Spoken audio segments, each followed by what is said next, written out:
This is the International Space Station. On board the ISS, you'll find a complete living and research facility with enough resources to support up to 6 astronauts on board at once.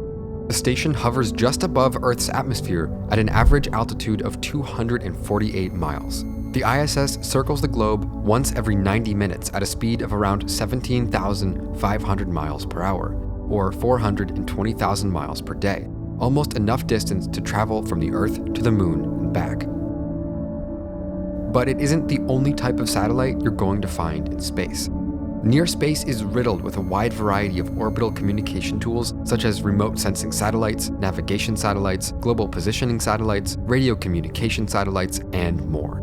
These objects range greatly in their orbiting distance, with some orbiting as low as 110 miles away, while yet others are as far as 22,220 miles from Earth. Since the launch of the very first satellite on October 4th, 1957 by the Soviet Union, satellites have become a ubiquitous communication tool for nations worldwide. In the present day, there are more than 2,600 active satellites orbiting the Earth. However, NASA tells us that there are more than 500,000 man-made objects orbiting the Earth in total, the vast majority of them being rocket debris with a few abandoned satellites sprinkled in as well. In fact, space debris has become such a problem that the term space junk was coined to describe the issue. This so-called space junk can easily travel at speeds up to 17,500 miles per hour, more than fast enough to put a hole in a spacecraft or a satellite that gets in its way. And at the moment, space missions are becoming more and more dangerous due to increased risk of high-speed debris collisions. And with dozens of corporate and government entities planning to launch their own satellites in the near future, human beings face the very real possibility of trapping ourselves on our own planet if the problem of space debris isn't remedied soon.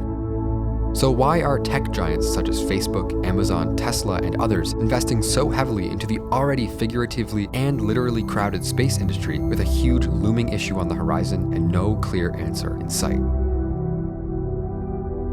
wanted to wait for the year 2001. I said he will have in his own house, not a computer as big as this, but at least a console to which you can talk. We spend the majority of our lives connected to the internet in some way or another. Whether we're working, learning, or relaxing with social media, streaming, and online gaming, we're always plugged in and connected. And with over 60% of the world's population having internet access, an astronomical amount of data is used every second. When looking at nations in more developed regions like North America and Western Europe, that number becomes significantly higher, usually hovering around the 90th percentile. Although a significant population of many Asian and African countries still don't have access to the internet, with their numbers usually hovering around 40 to 55%, their high population does equal a large number of internet users. In fact, data shows that the amount of internet-connected citizens in developing nations is rising exponentially every year.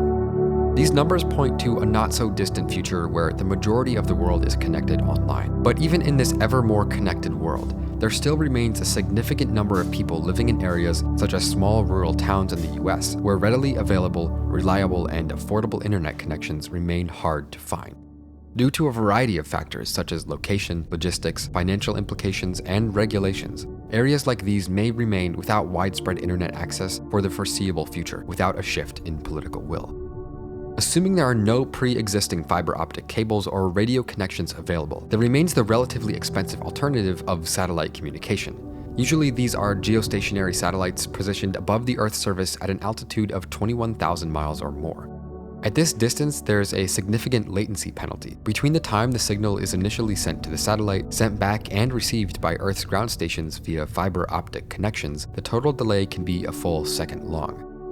It doesn't sound like long, but the average person becomes aware of latency delays at more than 0.15 seconds. A satellite-based delay of a full second would make online activities such as gaming or video communications slow and unpleasant. This is where creating a global network of low-orbiting satellites comes into play. The satellites would typically orbit much closer to Earth's surface at 120 to 1,200 miles away, and depending on their altitude, they would circle the Earth 12 to 16 times per day.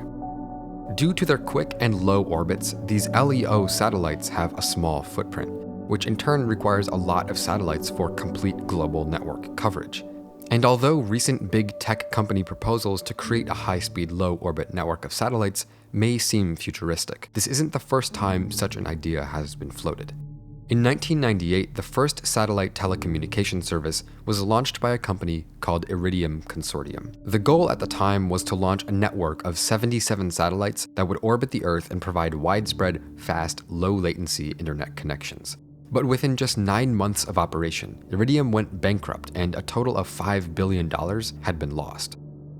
Issues with funding the costly venture, as well as less than ideal indoor reception and bulky user devices, all contributed to the failure of the project.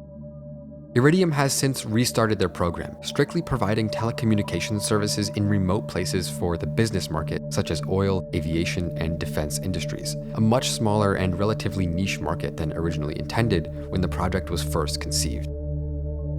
Today, there remain 3 major satellite internet projects: Telesat LEO, developed by a Canadian telecom company, Project Kuiper, owned by Amazon, and Starlink, an initiative of Elon Musk's SpaceX. Facebook has reportedly been working on a satellite internet project as well, but they've suffered a number of false starts in the past few years and may be giving up the project for good. Out of all of these projects, Starlink by SpaceX remains undoubtedly the most promising. Starlink currently maintains more than 535 satellites in orbit. Falcon 9 rockets are launched at regular intervals, each carrying 60 Starlink satellites on board at a time. The number of satellites planned for Phase 1 of the project is 12,000, with 30,000 more planned for a later stage. SpaceX plans to make Starlink publicly available to beta testers in November 2020, with aims to provide near global service by 2022.